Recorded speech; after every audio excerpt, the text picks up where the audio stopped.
কোরআন দিয়ে যদি রাষ্ট্র পরিচালনা করা হয়, কোরআন যদি রাষ্ট্রের সংসদ ভবন থেকে যদি কোরআনের আইন প্রয়োগ শুরু হয়, তাহলে আমি চ্যালেঞ্জ দিয়ে বলতে পারবো, যারা মদের সাথে জুয়ার সাথে যারা মদের লাইসেন্স দেয় কোটি কোটি টাকার বিনিময়, এই মদ জুয়া এই দুনিয়ার মধ্য থেকে বিদায় হয়ে যাবে। ঠিক কিনা বলেন?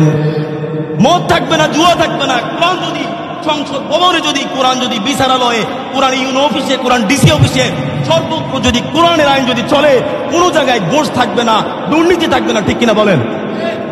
এই জন্যই তো কোরআনের আইন বাস্তবায়ন হইলে অনেকের গাজালা পড়া শুরু হয়। কথা ঠিক কিনা বলেন? কোরআনের আইন যদি বাস্তবায়ন হয়, আল্লাহর ঘোষণা, একটা কোথাও বানায় বলবো না, কোরআন হাদিস থেকে বলবো। আল্লাহ পাক বলতেছে, ওয়াস-সারিকু ওয়াস-সারিকাতু ফাকতাউ আইদিয়াহুমা জাযাআন বিমা কাসাবা। সুবহানাল্লাহ বলেন না? কোরআনের মধ্যে আছে, যদি কেউ চুরি করে, কি করে? কথা বলেন। পুরুষ চোর আর মহিলা চোর, যেটা চুরুনি বলি আমরা, যদি চুরি করে তার হাত কেটে দাও। কি কেটে দাও?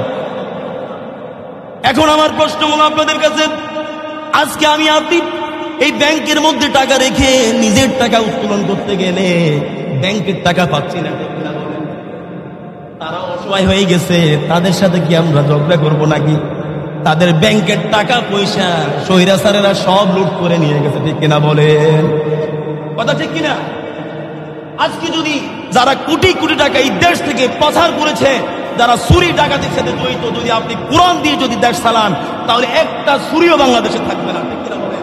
একটা চোর থাকবে না, ডাকাত থাকবে না, কারণ কোরআন দিয়ে আপনি দেশ চালাইতে হবে।